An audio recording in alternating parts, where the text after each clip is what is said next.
दिल्ली के सीएम अरविंद केजरीवाल को ईडी ने जब से गिरफ्तार किया है तब से हर दिन नए खुलासे हो रहे हैं। ऐसे में अब एक और नया तथ्य सामने निकल कर आ रहा है। दरअसल सीएम अरविंद केजरीवाल ने कोर्ट में जज के सामने अपना पक्ष रखते हुए कहा था कि पूरे केस में सीबीआई ने 31,000 और ईडी ने 25,000 पन्नों की चार्जशीट फाइल की है, लेकिन 4 बयानों के आधार पर मुझे गिरफ्तार किया गया।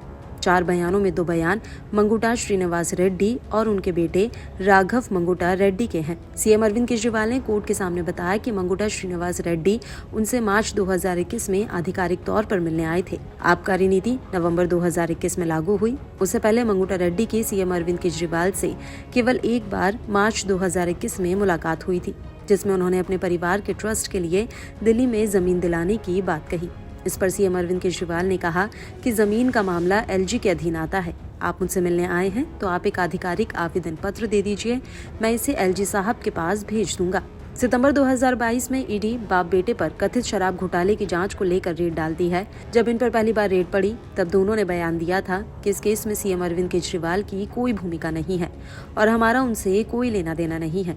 ईडी ने फरवरी 2023 में बेटे राघव मंगुटा रेड्डी को गिरफ्तार कर लिया, जिसके बाद ये बाप बेटे फिर कहते हैं कि इस मामले से सीएम अरविंद केजरीवाल का कोई लेना देना नहीं है और कोई शराब घोटाला नहीं हुआ है। 5 महीने तक ईडी राघव मंगुटा को जेल में रखती है। 16 जुलाई 2023 को राघव मंगुटा रेड्डी के पिता मंगुटा रेड्डी अरविंद केजरीवाल के खिलाफ बयान देते हैं। इसके ठीक 2 दिन बाद राघव को बेल मिल जाती है और वो सरकारी गवाह बन जाते हैं। ईडी ने कोर्ट में जो चार्जशीट दाखिल की है उसमें मंगुटा इस रेड्डी के पहले 2 बयानों का कोई जिक्र नहीं है, केवल उनका तीसरा बयान दाखिल किया गया है। राघव मंगुटा रेड्डी ने पीएमएलए के सेक्शन 50 के तहत 7 बयान दिए थे, जिसमें से उन्होंने अपने पहले 6 बयानों में कहा कि मैं अरविंद केजरीवाल से कभी नहीं मिला और मेरा इनसे कोई लेना देना नहीं, कोई शराब घोटाला नहीं हुआ।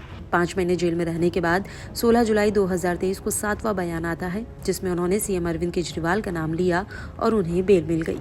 अब सामने आया है कि एनडीए की अलायंस पार्टी टीडीपी ने तथाकथित शराब घोटाले के आरोपी और सीएम अरविंद केजरीवाल के खिलाफ बयान देने वाले मंगुटा इस रेड्डी को लोकसभा चुनाव का टिकट दे दिया है। हर दिन ऐसे तथ्य निकल कर आ रहे हैं जो इस केस पर सवाल खड़े कर रहे हैं। वहीं एक दिन पहले ही आपने भी प्रेस कॉन्फ्रेंस कर कहा था कि जब तक भारतीय जनता पार्टी को अरविंद केजरीवाल के खिलाफ स्टेटमेंट नहीं मिलती, वो इस केस के हर गवाह को प्रताड़ित करते रहते हैं और इसी प्रताड़ना के तहत राघव मंगुटा को गिरफ्तार कर लिया जाता है 10 फरवरी को। 10 फरवरी के बाद भी राघव मंगुटा के पिताजी एमएसआर इस बात पे कायम रहते हैं कि उनकी अरविंद केजरीवाल जी से एक्साइज पॉलिसी पर कोई बात नहीं हुई।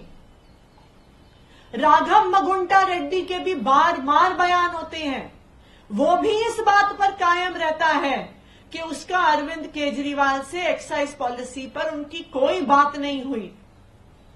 लेकिन 5 महीने जब राघव मंगुटा रेड्डी जेल में रहता है तो राघव मंगुटा रेड्डी भी टूट जाता है, उसके पिता मंगुटा श्रीनिवासलू रेड्डी भी टूट जाते हैं। वो अपना बयान पलटते हैं। 16 जुलाई को वो अरविंद केजरीवाल जी के खिलाफ अपने तीसरे बयान में अरविंद केजरीवाल जी के खिलाफ बयान देते हैं और 18 जुलाई को उनके बेटे को बेल मिल जाती है। ये सारा सीक्वेंस ये दिखा रहा है कि जब तक अरविंद केजरीवाल के खिलाफ बयान नहीं आता, हर गवाह पर दबाव बनाया जाता है, उसको प्रताड़ित किया जाता है।